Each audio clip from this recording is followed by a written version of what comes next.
तुम्ही तरुणांचं भविष्य धोक्यात आणलं असं म्हणत राहुल गांधींनी पंतप्रधान नरेंद्र मोदींवर टीका केली आहे। धर्मेंद्र प्रधान यांच्या राजीनाम्याची मागणी पुन्हा एकदा राहुल गांधींनी केली आहे।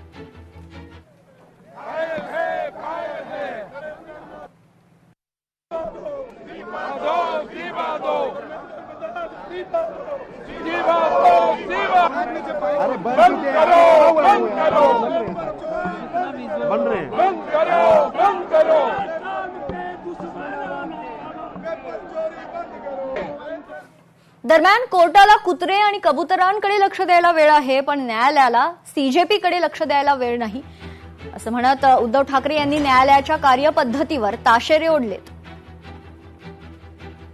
एक एक असे अत्याचार वाढत चाललेले आहेत। न्यायालयाला कबूतर कुत्रे यांच्याकडे लक्ष द्यायला वेळ आहे, पण कॉक्रोचकडे लक्ष द्यायला वेळ नाही, हे दुर्भाग्य आहे। आणि देशाची परिस्थिती आता अशी झाली का, आणि न्यायालयाची परिस्थिती सुद्धा अशी धृतराष्ट्रासारखी झाली का, द्रौपदीने धृतराष्ट्राकडे न्याय मागण्यासारखं झालेलं आहे। आता मधल्या काळामध्ये चंद्रचूड यांनी न्यायालयाच्या न्यायदेवतेच्या डोळ्याची पट्टी काढली होती।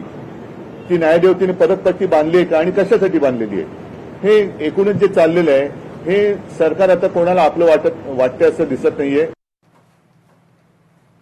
दरम्यान इतका सत्तेचा माज कसलाय असं म्हणत राज ठाकरे केंद्र सरकारवर चांगलेच संतापले।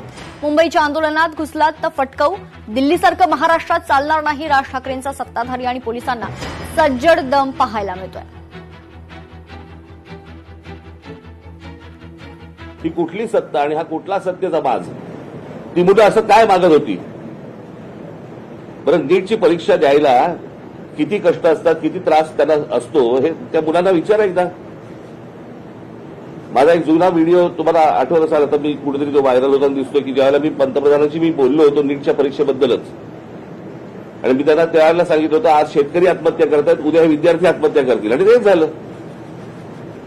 आज ही मुलं आत्महत्या करतायत आणि त्यांचा सगळा जो राग आहे आज त्या विद्यार्थ्यांबरोबर इतरही लोक आज या आंदोलनामध्ये आज आलेले आहेत, आणि मला असं वाटतं की हा एकूणच सिस्टीमच्या विरोधातला राग आहे। 26 तारखेला जर असे कोणी घुसवण्याचे प्रयत्न केले ना, फटकवून काढणार। कळलं का? शांततेने मोर्चा असेल, शांततेने या सगळ्या गोष्टी होतील, याच्यामध्ये कुठलीही हुल्लडबाजी नसेल, काहीच गोष्टी नसतील। पण उद्या जर समजा दिल्लीसारखं इथे काही करायचा प्रयत्न केला, इथे काही करायचा प्रयत्न केला, आमची लोक सोडणार नाहीत। दरम्यान काँग्रेसच्या काळात 55 वेळा पेपर फुटीची घटना घडलेली आहे। विद्यार्थ्यांच्या आडून काँग्रेस राजकीय पोळी भाजते। गोपीचंद पडळकरांचा विरोधकांवर हल्लाबोल पाहायला मिळतोय। काँग्रेसच्या काळामध्ये जवळपास 55 वेळा पेपर फुटी झाली। त्यांनी कधी रिपेपर पण घेतले नाहीत किंवा ज्यांनी पेपर फुटी केली त्यांच्यावर कधी कारवाई केली नाही। काँग्रेस जे करतंय ते राजकारणाचा त्यांचा भाग आहे।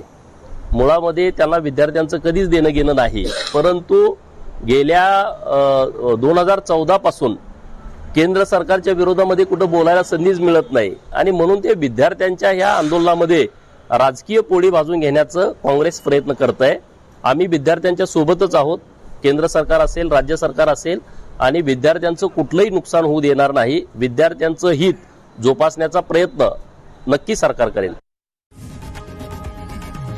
लोकशाही मराठी ऐका, पहा, जागरूक रहा।